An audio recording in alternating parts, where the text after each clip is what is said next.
si Attorney Trixie Angelis Cruz. Attorney Trixie, welcome po natin. Magandang hapon po. Magandang hapon sa lahat ng nandito at nakikibaka sa ating bayan, sa mga issue tungkol sa ating bayan, sa issue ng governance, sa issue ng paggastos ng pera natin.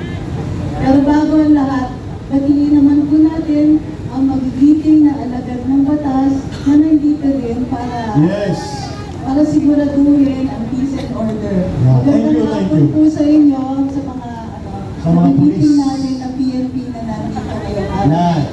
Maraming salamat po sa inyong servisyo. Alam namin na nandito din kayo para sa amin. Thank you, Attorney Trixie, for the courtesy extended to our uniformed services namin sa Kasi PNP. hindi pa hindi pa pala ako nag-hi. Attorney Trixie. Ito parati ko kasi. Yes, magkakasama sa pakikibaka. Attorney Trixie, go ahead po.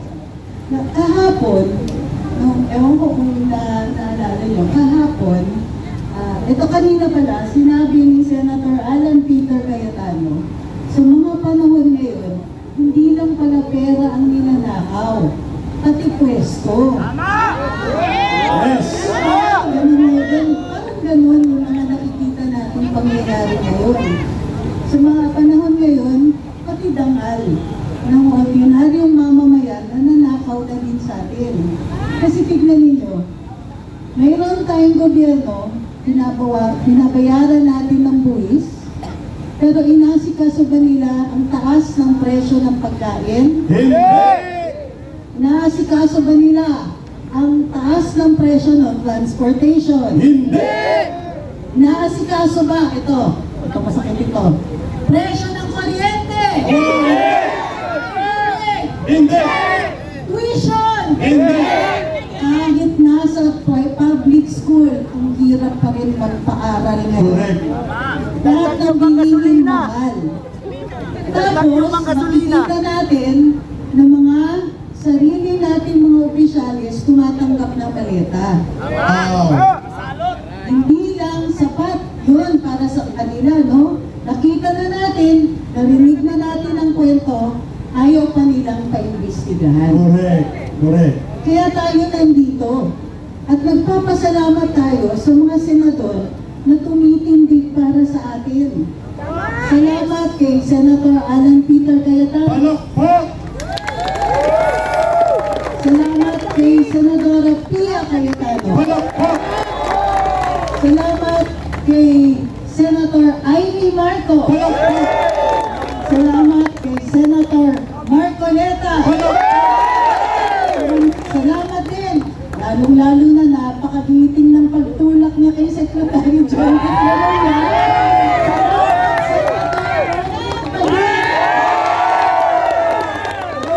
Ang mga senador natin na buong tapang na dumating sa araw na ito. Buhay! Mamatay si Chess!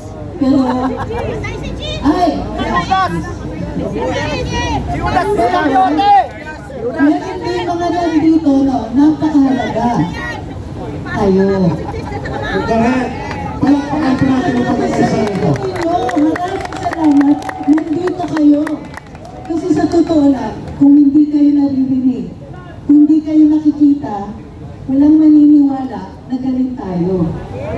Walang naniniwala na may pakialam tayo sa ginagawa ng ating mga opisyalis. Ang hinihiling natin patas na investigasyon.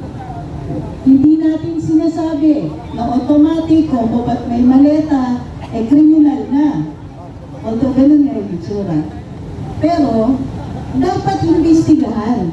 Bakit ayaw nilang pagbigyan? Di ba dapat nagtatanong tayo? Bakit yung mga unang nakasuhan ay katakataka na sa majority ng Senado? Bakit sila lang? Bakit sila?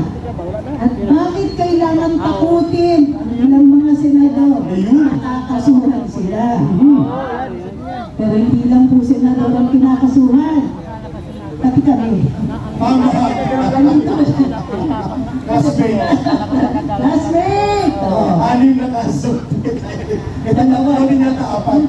Feeling, dalawa. Feeling, ay, hindi, mga nasa NBI. Madami po ako sa NBI kasama.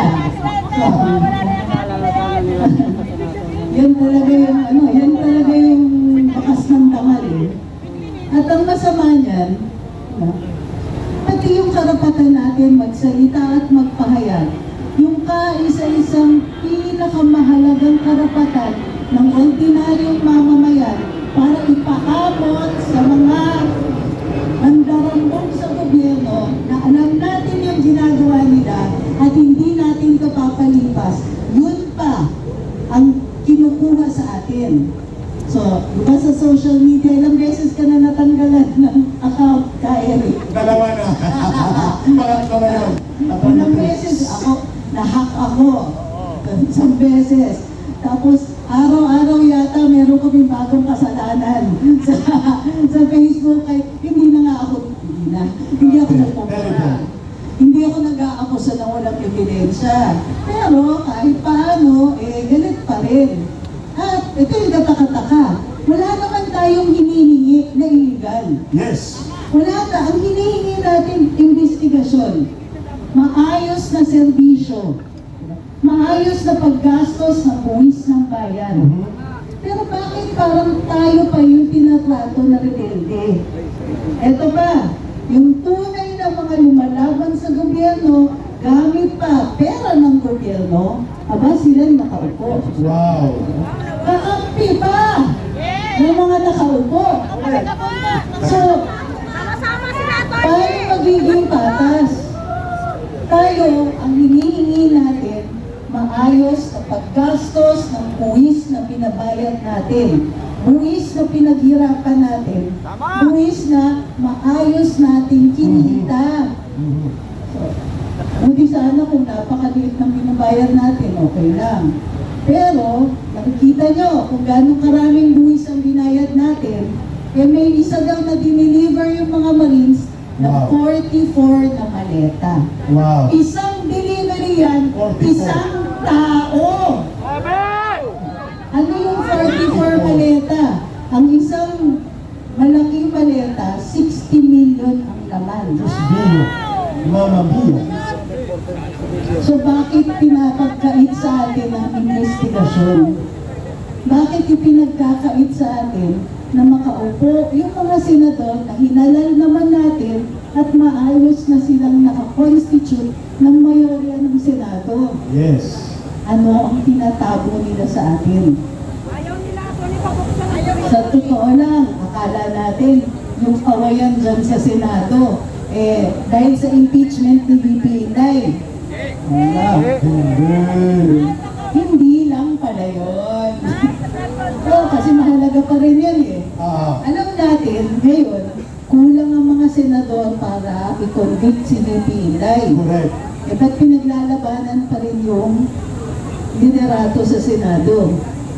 Kasi nga, ayaw nila sana na sina Senator Marcoleta, si Senator Pia, at Senator Jinggoy na umupo sa Blue Ribbon Committee. Bakit kaya? At bakit ang aga? Alam mo yung kaso ni Senator Jinggoy? Kung kailan nag-umpisa yung kaso niya? 2025. O, diba? Last year lang. Bakit ang bilis? Tingnan ninyo, may mga kaso at ilang mga kongresista. May mga pangalan na nababanggit ng ibang mga saksi. Pero bakit sila hindi pa nakakasuhan? Yes. So, isa yun ang hinihingi natin. Kaya importante na nandito kayo. Maraming salamat at nandito kayo. Tandaan ninyo kung gaano kahalaga kayo. Bawat isa sa inyo mahalaga. Ang boses ninyo mahalaga. Kasi kayo yung nagbayad ng pinambabayad. Di umano sa mga kongresista at ibang mga opisyales na ang saya-saya nakakatanggap ng maleta. Sa ating galing yun. Buwis at dugo Yung at pera pawis. na yun, atin yun. O, tama, di ba? So, kaya, hindi lang dapat kayo yung nandito. Lahat ng tao, na nagbabayad ng buwis. At lahat tayo, maging kung meron man trabaho o wala, nagbabayad tayo ng buwis. Kasi pag bumibili kayo ng candy, May buwis. may VAT. Pag bumili kayo kahit posporo, ako, malaki pag bumili kayo ng sigarilyo. Oo. Bili kayo ng ano, at minsan kailangan din natin pagka bumili kayo ng emperador, may buwis yan. Sa midnight, may buwis yan. Tuba lang yata ang wala to. Ha? Tuba. Ay, sana. Ay, inis niya yata ako pagka tinaas kayo pa dito ba? Lambanog may buwis. Lambanog may buwis. So, yung galit ninyo, tama yung galit na yan. Mayroong galit na nakakasira. Pero mayroon ding galit na nakakaayos. Yun. Mayroong galit na nakaka-rescue sa atin. Tama. Nasasalba sa atin. Yan ang galit na pinapakita ninyo ngayon. Hindi kailangan na nagsisigaw tayo para malaman nilang galit tayo. Pero importante na nagsasalita tayo, nagpapahayag, at nagpupulong tulad ng ginagawa niyo dito ngayon para alam ng ating mga namamahala sa gobyerno na hindi na tama ang ginagawa nila. Aba, mamimihasa sila kung papabayaan niyo yan. Tama! Papabayaan ba natin yan? Hindi! Pwede. Hindi pwede. Paano mga anak nyo? Paano mga apo? Yung mga batang musmus ngayon, hindi nila alam na sa ngayon, okay pa yung buhay nila. Pero bigyan nyo ng ilan pang taon, lubog sa utang ang Pilipinas. Ang mahal ng binabayad natin sa krudo. Inuna pa nila na magkumita yung mga fuel companies dito. Hinayaan nila na hirap tayong magbayad ng higit na 100 piso para sa 1 litro ng krudo. Inuna nila yung kita ng mga mayayaman na. So ang hinihiling natin dito, hoy, umayos naman kayo dyan.